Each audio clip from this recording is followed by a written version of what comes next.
Hi friends, आज हम लोग देखेंगे क्लास 11th के सब्जेक्ट और मैथ के टॉपिक के बारे में कि हम लोग को क्लास 11th में कौन कौन सा मैथ में टॉपिक को कवर करना है और कैसे करना है और जेईई मेंस लेवल पे कैसे तैयारी करना है। ठीक, तो आज हम इस टॉपिक को एक्सप्लेन करेंगे। ठीक, तो पहले हम लोग जानेंगे सब्जेक्ट। ठीक, चलिए क्लास 11th। ठीक, तो पहले हम लोग जानेंगे सब्जेक्ट। सब्जेक्ट क्या क्या है, क्या क्या पढ़ना है, क्या नहीं पढ़ना है।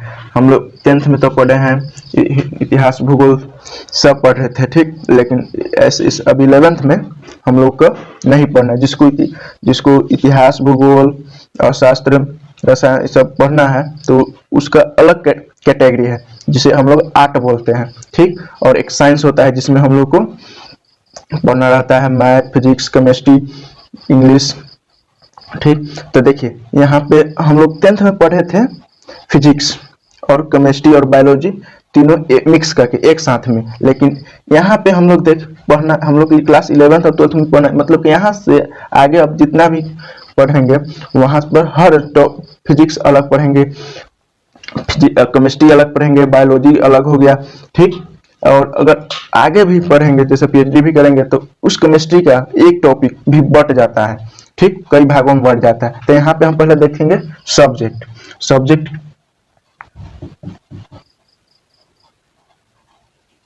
सब्जेक्ट देखिए मैथ, तो मैथ को हम लोग हिंदी में बोलते हैं गणित। ठीक, उसके बाद आ गया मेरा केमिस्ट्री, तो केमिस्ट्री की हिंदी में बोलते हैं हम लोग रसायन शास्त्र। ठीक, रसायन शास्त्र विज्ञान। ठीक, उसके बाद देखिए फिजिक्स को हम लोग बोलते हैं भौतिक विज्ञान। एक बायोलॉजी को हम लोग बोलते हैं जीव विज्ञान। उसके बाद इंग्लिश को हिंदी में बोलते हैं अंग्रेजी। उसके बाद हिंदी को हम लोग हिंदी में बोलते हैं। ठीक, तो यहाँ पे देखिए बहुत स्टूडेंट होते हैं जिनको इंजीनियरिंग में जाना रहता है। ठीक, अब बहुत ऐसा स्टूडेंट है जिसको डॉक्टर बनना रहता है। ठीक, तो जिसको इंजीनियर बनना रहता है, इंजीनियरिंग टेक्नोलॉजी लाइन में जाना रहता है, तो वो मैथ लेकर पढ़ते हैं। ठीक, और मन करता है तो वो अपना एक्स्ट्रा में बायो ले लेता है। ठीक ना, और बहुत स्टूडेंट रहता है जिसको डॉक्टर बनना रहता है, तो वो अपना बायो ले लेता है और एक्स्ट्रा में मैथ ले लेता है, मैथ लेके अपना पढ़ता है। ठीक, देखिए तो यहाँ पे दो भाग हो जाता है, दो कैटेगरी में हो जाता है। एक पहला तो इंजीनियर और दूसरा हो गया डॉक्टर। तो देखिए जिसको इंजीनियर बनना रहता है वो तो मैथ पर जाएगा, ज्यादा फोकस रखेगा। जिसको डॉक्टर बनना रहता है वो बायो पर फोकस करेगा। ठीक, और पढ़ेगा तो मैथ भी, डॉक्टर जो बन रहा है वो भी मैथ लेगा एक्स्ट्रा में, या एक्स्ट्रा में छोड़ नहीं लेता है। ठीक, केवल बायो लेके और अदर सब्जेक्ट लेके पढ़ने लगता है। जिसको इंजीनियर बनना रहता है, इंजीनियरिंग लाइन में जाना रहता है, तो वो अपना मैथ ले लेगा और एक्स्ट्रा में सोचेगा कि देखते हैं मैथ ले लिए हैं और एक्स्ट्रा में बायो ले लेते हैं, तो अपना एक्स्ट्रा में बायो लेके पढ़ने लगता है। ठीक, तो यहाँ पे भी देखिए जब बोर्ड का एग्जाम देते हैं तो अगर बायो में अधिक मार्क्स आता है तो रिजल्ट तुम आपका बायो से शो कर देगा। अगर मैथ में ज्यादा आ रहा है तो मैथ से शो करेगा। जैसे कि देखिए एग्जाम्पल में बताते हैं कि अगर आपको बायो में आ गया 75 मार्क्स, ठीक, और मैथ में आ गया 65 मार्क्स, तो आपका रिजल्ट शो होगा बायो से। ठीक, अगर आपका मैथ में आ गया 75 मार्क्स और बायो में आ गया 65 मार्क्स, तो आपका रिजल्ट मैथ से शो करेगा। तो जो स्टूडेंट मैथ लिया है और उस एक्स्ट्रा बायो लिया है और तो उसका बायो में 75 मार्क्स आ गया, तो उसका रिजल्ट बायो से शो कर दिया। ठीक, तो ऐसा नहीं होता है कि हाँ मेरा रिजल्ट बायो से शो कर दिया तो हम इंजीनियरिंग में नहीं जाएंगे, ऐसा कुछ नहीं है कि उसमें मैथ अगर इंजीनियरिंग में जाना है तो मैथ होना चाहिए। तो देखिए, तो अगर इसमें कोई दिक्कत नहीं है कि हाँ मेरा बायो था और शो कर दिया, एक्स्ट्रा बायो था और शो कर दिया, मेरा रिजल्ट बायो से ज़्यादा मार्क्स आने के कारण, तो ऐसा कोई दिक्कत नहीं है। अगर मैथ होना चाहिए, इंजीनियरिंग में जाना है तो मैथ होना चाहिए। ठीक, तो आप इसमें यहाँ पे मैथ और बायो लेके भी इंजीनियरिंग में जा सकते हैं। डॉक्टर, अगर आप बायो से हैं और मैथ एक्स्ट्रा में है तो यहाँ भी वही कंडीशन होता है कि अगर आपको मैथ में 75 मार्क्स आ गया और बायो में 65 मार्क्स आ गया तो आपका रिजल्ट मैथ से शो कर देगा। तो आप डरिएगा कि अब तो मेरा मैथ से शो हो गया, बायो से तो भी नहीं किया तो मैं डॉक्टरी में नहीं जा सकता। तो ऐसा कुछ नहीं है, आपको बायो है, हाँ बायो में कंडीशन रहता है कि अगर आपको डॉक्टर बनना है तो बायो में 55% मार्क्स होना चाहिए। ठीक, अगर इससे कम रहता है तो आप डॉक्टरी में एडमिशन नहीं ले सकते हैं। ठीक, और टोटल परसेंटेज 45% होना चाहिए। ठीक, तब हम लोग या इंजीनियरिंग में जा सकते हैं या डॉक्टरी में। ठीक, तो देखिए अगर हम लोग इंजीनियरिंग में जाते हैं, मैथ लेके पढ़ते हैं, तो हम लोग JEE mains, advance JEE mains, बीजेई, यूपीएसएससी या अदर कॉम्पिटिटिव एग्जाम के लिए हम लोग फॉर्म भर सकते हैं। हाँ, अगर बायो लिए हैं तो बायो के लिए हम लोग नीट के एग्जाम दे सकते हैं या अदर यूनिवर्सिटी के लिए एग्जाम दे सकते हैं। हाँ, इसमें भी अगर आप बायो लेके पढ़े हैं तो आप जनरल कंपटीशन में नहीं जा सकते, बिल्कुल जा सकते हैं। या इंजीनियरिंग मैथ लेके पढ़े हैं तो हम उसमें भी आप अदर कंपटीशन में जा सकते हैं, फॉर्म भर सकते हैं, उसमें कोई प्रॉब्लम नहीं है। ठीक, तो ये मेरा था इतना। अब देखेंगे यहाँ पे इंग्लिश और हिंदी के बारे में। तो देखिए, हिंदी होता है 150 मार्क्स और इंग्लिश जो होगा 150 मार्क्स और हिंदी 50 मार्क्स। देखिए, बहुत स्टूडेंट होता है कि इंग्लिश को 150 मार्क्स का लेता है और हिंदी 50, और बहुत ऐसा स्टूडेंट होता है कि इंग्लिश भी 100 मार्क्स का ले लेता है और हिंदी भी 100 मार्क्स का ले लेता है। उससे कोई दिक्कत नहीं होता है, या हिंदी 150 मार्क्स का लीजिए और इंग्लिश 50 मार्क्स का। ठीक, अगर आप 150 मार्क्स का इंग्लिश ले रहे हैं तो आपको हिंदी 50 मार्क्स को लेना होगा। ठीक, अगर इंग्लिश 100 मार्क्स के ले रहे हैं तो हिंदी भी 100 मार्क्स का लेना पड़ेगा, या आप इंग्लिश 50 मार्क्स के ले रहे हैं तो हिंदी 150 मार्क्स का लेना पड़ेगा। ठीक, तो यहाँ पे देखिए अधिकांश स्टूडेंट जो होता है इंग्लिश 150 मार्क्स के लेते हैं और हिंदी 50 मार्क्स के होते हैं। जो 8 से पढ़ते हैं तो वो अपना 100 मार्क्स के इंग्लिश ले लेते हैं और 100 मार्क्स के हिंदी ले लेते हैं। तो जो इंग्लिश जो इंजीनियरिंग के लिए तैयारी करता है या डॉक्टर बनने के लिए तैयारी करता है तो वो इंग्लिश 150 मार्क्स के लेता है। ठीक, और हिंदी 50 मार्क्स के लेता है। ठीक, तो इसके बाद हम लोग देखेंगे कि क्लास 11th में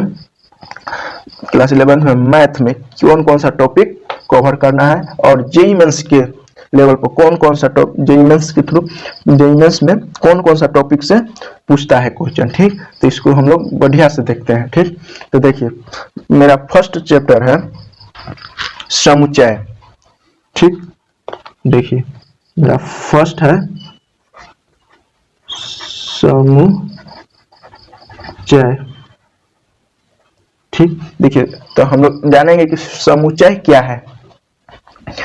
ठीक ना, इस पे प्रॉब्लम कैसे बनता है। ठीक, तो समुच्चय एक बहुत बड़ा टॉपिक नहीं है, एकदम इजी सब्जेक्ट है। समुच्चय जो आसानी से हम बन जाता है या समझ में भी आ जाता है। ठीक, तो देखेंगे समुच्चय। ठीक, उसके बाद नेक्स्ट मेरा टॉपिक है चैप्टर संबंध एवं फलन। संबंध एवं फलन। ठीक, तो देखिए यहाँ पर संबंध एवं फलन क्या है। तो पहले हम लोग जानेंगे संबंध के बारे में, उसके बाद जानेंगे फलन के बारे में। ठीक, ये जो टॉपिक है संबंध एवं फलन, जिसको रिलेशन एवं फंक्शन बोलते हैं, ये जेई मेंस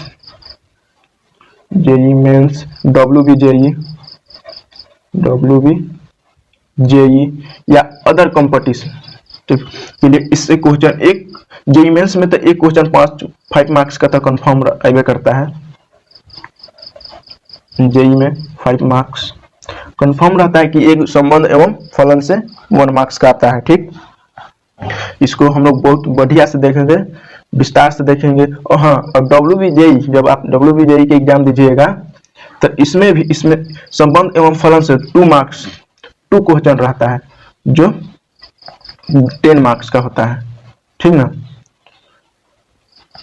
तो इसको भी हम संबंध एवं फलन को हम लोग बहुत बढ़िया से देखेंगे कि हम लोग को फिर 12 में जाके इसको केवल एक बार देख लिए तो इसका सारा फॉर्मूला याद हो गया, प्रोसेस याद हो गया कि कैसे हमको बनाना है, और जेईई मेंस में कैसे क्वेश्चन आए तो उसको हम लोग रिकवर करेंगे, छूटना नहीं चाहिए। ठीक, उसके बाद मेरा थर्ड है, तीसरी का टॉपिक है त्रिकोणमितीय फलन। त्रिकोणमितीय फलन, ये भी जेईई मेंस के लिए इंपॉर्टेंट टॉपिक है। ठीक, इससे 2 क्वेश्चन पूछता है जेईई मेंस में। ठीक, 10 मार्क्स का। देखिए कि कौन कौन सा जेईई मेंस एंड एडवांस दोनों में पूछता है। एडवांस में एक क्वेश्चन पूछेगा और जेईई मेंस में 2 क्वेश्चन पूछेगा। ठीक, WBJE में भी पूछता है, WBJE में। तो इसको हम लोग विस्तार से देखेंगे क्या है, किसे है। हाँ, त्रिकोणमितीय फलन हम लोग 10th में पढ़े थे, तो थोड़ा सा इंट्रोडक्शन देखे थे कि sin थीटा cos थीटा क्या होता है। ठीक, उस पर थोड़ा सा, हाँ, sin थीटा cos थीटा का मान निकलना है, तब sin थीटा का मान निकल, वो छोटा सा प्रॉब्लम था। ठीक, इसमें हम लोग विस्तार से देखेंगे। उसके बाद देखिए चौथा यूनिट है मेरा कि गणितीय आगमन।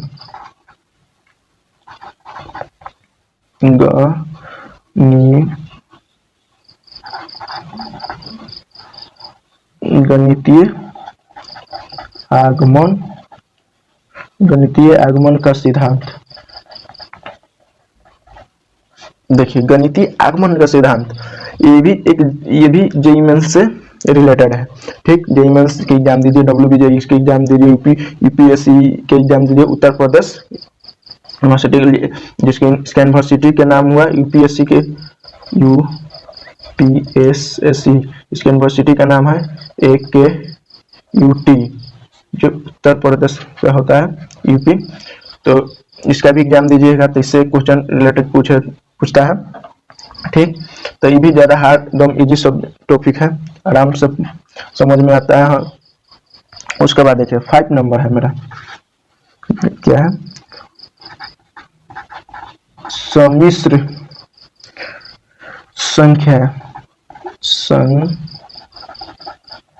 संख्याएं और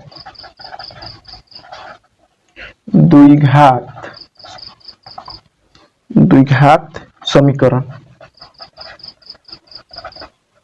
देखिए ये भी जेईई मेंस के लिए और एडवांस के लिए बहुत इंपॉर्टेंट टॉपिक है, सम्मिश्र संख्या और द्विघात समीकरण।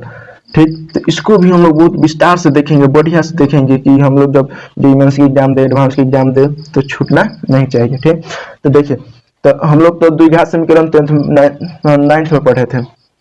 कोई समीकरण दिया रहेगा तो उसका द्विघात बताना है या त्रिघात बताना है या एक घात बताना है। ठीक, तो ये तो इजीली है, इसका भी फॉर्मूला रहता है, फॉर्मूला देखेंगे बढ़िया से।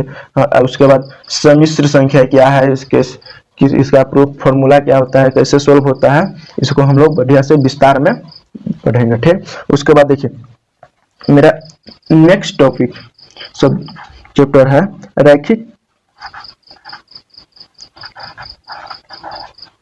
रैखिक असमीकरण। रैखिक असमीकरण, ठीक। तो देखिए रैखिक असमीकरण हम लोग 9th में पढ़े थे कि रैखिक समीकरण क्या होता है। समीकरण उसमें हम लोग छोटा छोटा सा पहचानने की कोई भी समीकरण दे दिया उसको बताना था कि रैखिक समीकरण किसे, कौन सा रैखिक समीकरण, कौन सा द्विघात समीकरण, कौन असमीकरण है, तो सब छोटा मोटा था। लेकिन यहाँ पे हम लोग बढ़िया से विस्तार से देखेंगे कि रैखिक समीकरण प्रूफ कैसा होता है, फॉर्मूला क्या होता है, कैसे इस पर प्रॉब्लम सोल्व होता है, जेईई मेंस में क्वेश्चन कैसे इस पे पूछा जाता है, ठीक। इस टॉपिक ये भी एक जेईई मेंस लेवल का है चैप्टर, ये भी इससे भी एक क्वेश्चन पूछा जाता है जेईई मेंस में, तो इसको हम लोग बढ़िया से विस्तार से देखेंगे, ठीक। उसके बाद मेरा 7वां देखिए पाठ 7 है क्रमचय। क्रमचय और संचय। देखिए संचय क्या है, देखिए यहाँ पे तो हम लोग यहाँ पे देखेंगे कि क्रमचय और संचय क्या है, इसका फॉर्मूला क्या है, इसका फॉर्मूला प्रूव कैसे होता है, ठीक। इससे जेईई मेंस WBJEE या यूपीएससी जो एक उत्तर प्रदेश यूनिवर्सिटी AKTU से के एग्जाम दीजिएगा तो इसमें भी क्वेश्चन रहता है, उसमें बना देता है, पूछता है। तो हम लोग देखेंगे कैसे बनाएंगे, कैसे आएगा एग्जाम में, जेईई मेंस की एग्जाम देंगे तो आएगा, तो कैसे सोल्व करेंगे एकदम इजीली ट्रिक में हम बताएंगे, ठीक। तो इसे भी क्रमचय और संचय ज्यादा इजी नहीं है, दो या 3 फॉर्मूला है, बस सब उसी फॉर्मूला से रिलेटेड क्वेश्चन बनता है, ठीक। मेरा 7 हो गया। देखिए अब नेक्स्ट है 8, पाठ 8। देखिए यूनिट 8 हुआ मेरा द्विपद परिमेय। द्विपद परिमेय ये भी बहुत इजी टॉपिक है। द्विपद परिमेय क्या है, किसे कहते हैं, तो हम लोग 9th में इसका इंट्रो पढ़े होंगे कि द्विपद समीकरण किसका जिसका 2 पर होता है उसके, ठीक। तो द्विपद परिमेय तो इसमें भी सेम 9th में जो पढ़े थे हल्का सा हटके है, ठीक ना। तो इसको भी देखेंगे, इसमें भी 2-3 फॉर्मूला है, उसको भी देखेंगे और देखेंगे प्रॉब्लम की जेईई मेंस के लेवल पर कैसा पूछता है, कैसे सोल्व करेंगे, ठीक। जेईई मेंस हो गया, WBJEE हो गया, यूपीएससी अदर कंपटीशन के एग्जाम में कैसे हम लोग इसको प्रॉब्लम को सोल्व करेंगे। एकदम इजी सब टॉपिक है, एकदम आसानी से इसका तो मुंह पर ही बन जाता है, देखिए कि आंसर याद आ जाता है, ऐसे होगा, ये होगा, ठीक। तो इसको हम लोग देखेंगे बढ़िया से विस्तार से, ठीक। उसके बाद यूनिट 9 है मेरा, ठीक। तो यूनिट 9 मेरा है सरल रेखीय।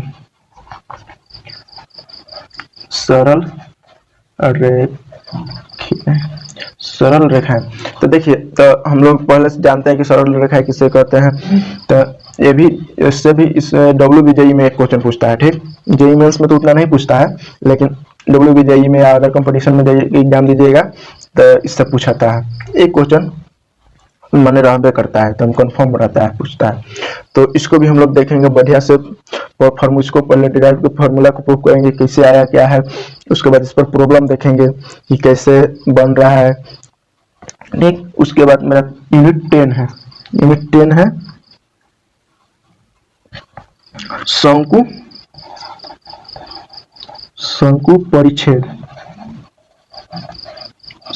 परिच्छेद, ठीक। तो ये भी इससे भी जेईई मेंस में एक क्वेश्चन रहता है, ठीक।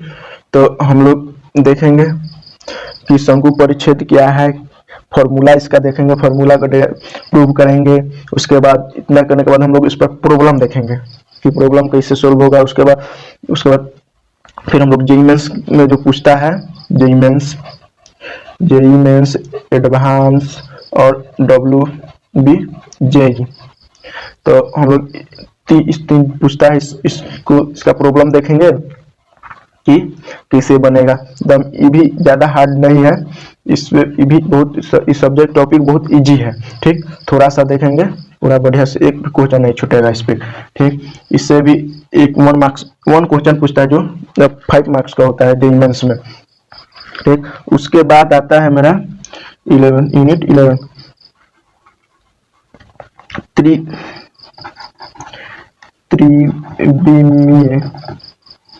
त्रिविमीय ज्यामिति का परिचय। देखिए यहाँ पे हम लोग त्रिविमीय ज्यामिति का परिचय, तो हम लोग क्लास 10th में पढ़े थे ज्यामिति, तो इसमें दे दिया है त्रिविमीय। हम लोग उसमें 1 2 ज्यामिति के बारे में पढ़े थे, इसमें त्रिविमीय ज्यामिति थोड़ा सा अलग है, मतलब फॉर्मूला तो वही यूज होगा। ठीक ना, उसके बाद इसके बारे में हम लोग देखेंगे। ए भी JEE mains W B JEE advance में भी एक क्वेश्चन रहता है। ठीक, एक क्वेश्चन रहेगा जो 5 मार्क्स का होगा, तो इसको भी हम लोग विस्तार से देखेंगे और इस पर प्रॉब्लम सॉल्व करेंगे, और जेई मेंस का प्रॉब्लम कराएंगे, और एडवांस में भी कैसे सॉल्व करेंगे पूछता है उसका भी प्रॉब्लम बताएंगे। डब्ल्यू बी जेई या अदर कंपटीशन में पूछा जाता है उसका प्रॉब्लम हम बताएंगे। ठीक, उसके बाद नेक्स्ट यूनिट है मेरा, देखिए सीमा और कॉलेज। ये तो बहुत इंपॉर्टेंट टॉपिक हो गया। ठीक, इससे तो मतलब कंफर्म रहता है कि 2 क्वेश्चन जेईई मेंस में रहेगा। एडवांस में पूछता है, एडवांस में पूछा जाता है, डब्ल्यूबीजेई मतलब कि हर कंपटीशन में जाइएगा तो सीमा और कॉलेज, जिसको हम लिमिट कहते हैं, लिमिट, इससे क्वेश्चन रहते करता है। ठीक, तो इसको हम लोग बढ़िया से विस्तार से देखेंगे। ठीक ना, सीमा क्या है, कॉलेज क्या है, इसका फॉर्मूला देखेंगे, जेईई मेंस का प्रॉब्लम देखेंगे, एडवांस का देखेंगे, डब्ल्यूबीजेई का देखेंगे, और अदर कंपटीशन से क्वेश्चन लेंगे और उसको हम लोग बनाएंगे। ठीक, तो उसके बाद देखिए मेरा नेक्स्ट है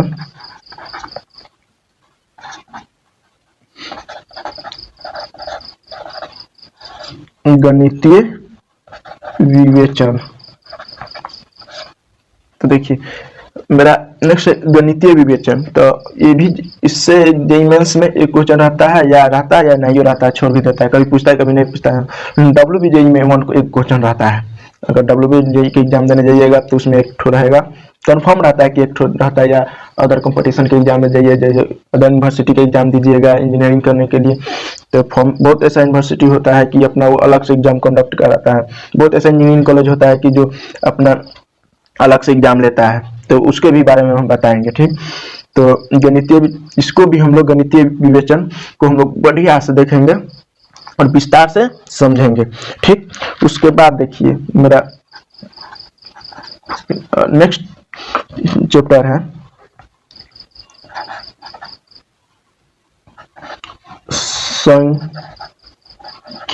सांख्यिकी। तो इससे भी एक क्वेश्चन जेईई मेंस में रहता है। ठीक, ये भी एकदम इजी सब्जेक्ट है, इसमें 2-4 फॉर्मूले हैं, सारा फॉर्मूले के ही प्रोसेस पर एकदम सोल्व होता है, तो इसको हम लोग बढ़िया से देखेंगे और विस्तार में पढ़ेंगे। ये भी एक इम्पोर्टेंट टॉपिक है, ये भी जेईई मेंस में पूछता है, डब्ल्यूबीजेई में पूछेगा या अदर कंपटीशन के एग्जाम में दीजिएगा तो इसका पूछता रहा, जैसे कंपटीटिव के एग्जाम में दीजिएगा तो इसका डिफिनेशन पूछ देगा क्या होता है। ठीक, या इसका डिफिनेशन दे देगा, डैश डैश दे देगा कि कौन सा है, डैश है, तो आप इसमें ऑप्शन रहेगा कि सांख्यिकी है कि सीमा है कि कॉलेज है, 4 ऑप्शन रहेगा, उसमें आप उसमें एक से एक ऑप्शन चुनना रहता है। ठीक, तो उसके बाद मेरा वो इम्पोर्टेंट टॉपिक है यह जो दम इजी है, सरल से बना सकते हैं, और जेईई मेंस, एडवांस, डब्ल्यूबीजेई में जो बार बार हर साल 2 क्वेश्चन 3 क्वेश्चन पूछते रहता है, जिसका नाम है प्रेरिकता। क्या है? प्रेरिकता। तो ये तो बहुत इंपॉर्टेंट टॉपिक हो गया। ठीक, तो इसको हम लोग बढ़िया से देखेंगे। ठीक ना, जेईई मेंस देखिए, इसमें जेईई हर साल जेईई मेंस एडवांस में 2 क्वेश्चन रहता है जो 10 मार्क्स का पूछता है, और डब्ल्यूबीजेई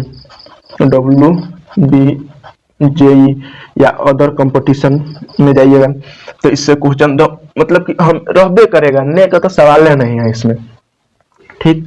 इसको इंग्लिश में मतलब प्रोबेबिलिटी, मतलब हमेशा जब जाइएगा एग्जाम देने बैठिएगा, अगर मैथ का क्वेश्चन सॉल्व करना शुरू करें तो फर्स्ट नंबर पर यही रहेगा, एकदम इजी रहेगा, तो हम देख के तुरंत मतलब सेकंड में बना लीजिएगा, मिनट के तो जरूरत नहीं है इसको, ठीक।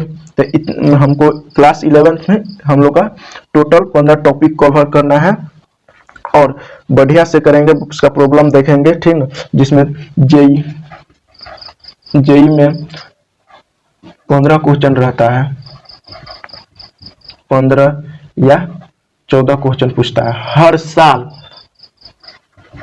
क्लास 11th का मैथ से, जेई मेंस में हर साल मतलब कि 14-15 क्वेश्चन रहता है, ठीक। तो हम लोग बढ़िया से देखेंगे क्या है कैसे है, ठीक। उसके बाद या जाइए WB जेई की एग्जाम दीजिएगा, WB जेई सब में भी इतना 15 क्वेश्चन रहता है, या UPSSE में भी जाइए तो 14-15 क्वेश्चन आते हैं, या अदर कंपटीशन में जाइए तो उसमें भी क्वेश्चन इस क्लास 11 से पूछता है, ठीक। बहुत ऐसा यूनिवर्सिटी होता है, ठीक ना, बहुत यूनिवर्सिटी जैसे SR VIT SR और जैसे अदर यूनिवर्सिटी स्टेट का, वो अपना अधिकांश तो अब यूनिवर्सिटी स्टेट हो गया कि जेईई मेंस के लिए जेईई मेंस को एग्जाम दीजिए और इंजीनियरिंग में एडमिशन लीजिए। तो बहुत ऐसा प्राइवेट इंस्टीट्यूट है जो अपना एग्जाम कंडक्ट कराता है, अलग से अपना एग्जाम लेता है और स्टूडेंट को सिलेक्ट करता है। तो उसमें भी क्लास 11 से 50 या 15 या 14 क्वेश्चन पूछता है, कंफर्म है कि रहबे करता है।